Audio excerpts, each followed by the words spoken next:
नमस्कार। मैं सचिव जिला विधिक सेवा प्राधिकरण चंबा आज आपके बीच परमानेंट लोक अदालत यानी स्थायी लोक अदालतों के बारे में चर्चा करूंगा। लोक अदालत भारत में विवादों के निपटाने की एक सरल वैकल्पिक व्यवस्था है। विधिक सेवा प्राधिकरण संशोधन अधिनियम 2002 के द्वारा जन उपयोगी सेवा यानी पब्लिक यूटिलिटी सर्विस को परिभाषित करते हुए जन उपयोगी सेवाओं से संबंधित मामलों के लिए स्थायी लोक अदालतों की स्थापना का प्रावधान किया गया। हिमाचल प्रदेश में जिला उपभोक्ता फोरम यानी कंज्यूमर कोर्ट्स को स्थायी लोक अदालतों की शक्तियां प्राप्त हैं। चंबा में भी कंज्यूमर कोर्ट हर महीने कार्य करती है, जिसमें स्थायी लोक अदालत संबंधी मामले भी लिए जाते हैं। माननीय जिला न्यायाधीश स्थायी लोक अदालत के अध्यक्ष होते हैं। माननीय जिला न्यायाधीश के अलावा स्थायी लोक अदालत में 2 मेंबर्स भी होते हैं जो जन उपयोगी सेवा से संबंधित होते हैं, यानी जिनको जन उपयोगी सेवाओं का एक्सपीरियंस होता है। सबसे पहले हमें यह जान लेना जरूरी है कि जन उपयोगी सेवाएं कौन कौन सी हैं।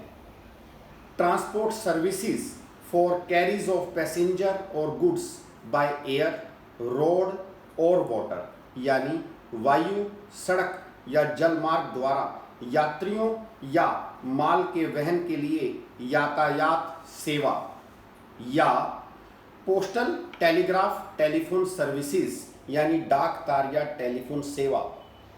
किसी स्थापन द्वारा जनता को विद्युत, प्रकाश या जल का प्रदाय यानी कि supply of water, light, power by any establishment. Public sanitation system यानी कि सार्वजनिक स्वच्छता प्रणाली, या सर्विसेज इन हॉस्पिटल्स और डिस्पेंसरी यानी कि अस्पताल और औषधालय सेवाएं, या इंश्योरेंस सर्विसेज यानी कि बीमा सेवाएं।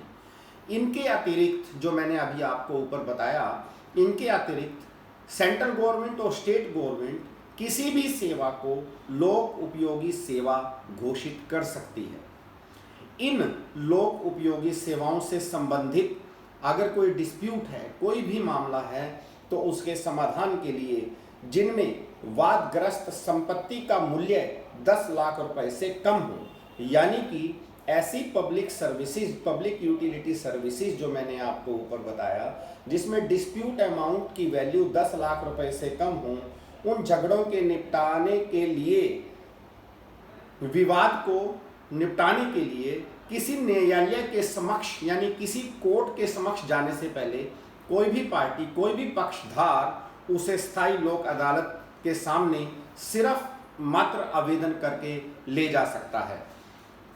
जब आवेदन किया जाता है, उसके बाद आवेदन का कोई भी पक्षधार यानी कि कोई भी पार्टी जिसने आवेदन किया है, उसी विवाद के लिए किसी न्यायालय की अधिकारिता को अवलंब नहीं लेगा। यानी कि जब एक बार हम परमानेंट लोक अदालत में अपना डिस्प्यूट लेके पहुंच गए हैं, तो हम किसी दूसरी कोर्ट में नहीं जा सकते।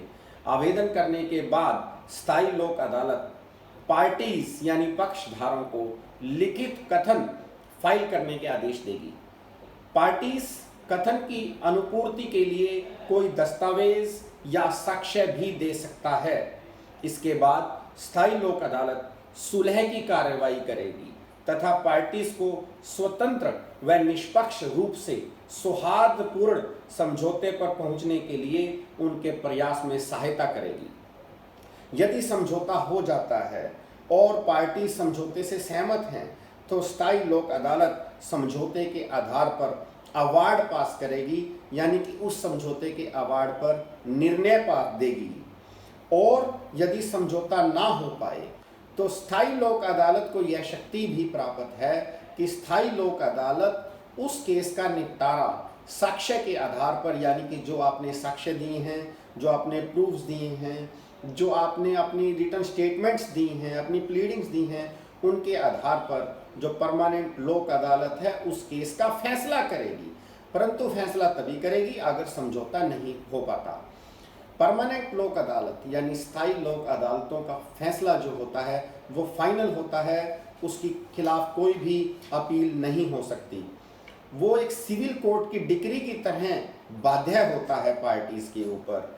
यदि निर्णय है वो जो स्थायी लोक अदालत में किया जाता है, अगर समझौते से निर्णय ना हो, अगर समझौते से बात ना बने, तो जो निर्णय परमानेंट लोक अदालत करेगी वो बहुमत के माध्यम से करेगी। बहुमत का माध्यम का मतलब कि जब एक जज साहब, डिस्ट्रिक्ट जज साहब हैं जो अध्यक्ष हैं परमानेंट लोक अदालत में, वह 2 मेंबर हैं, उनमें जो बहुमत होगा उसी आधार पर उस केस का फैसला किया जाएगा। इसके पश्चात हम किसी भी तरह का जो हमारा डिस्प्यूट लोक अदालत में यानी परमानेंट लोक अदालत में पब्लिक यूटिलिटी संबंधित जो सेटल हुआ है या डिसाइड हुआ है, मैं आपको पहले ही बता चुका हूं कि उसमें कोई अपील नहीं होगी। परंतु हमें यह ध्यान देने की जरूरत है कि हमारा जो डिस्प्यूट है पब्लिक यूटिलिटी सर्विसेज से संबंधित, उसकी वैल्यू 10 लाख रुपए से कम होनी चाहिए। मुझे आशा है कि जो आज मैंने आपके बीच परमानेंट लोक अदालत की कार्य प्रणाली के बारे में चर्चा की, तो हम उसका ज़्यादा से ज़्यादा फायदा ले सकते हैं।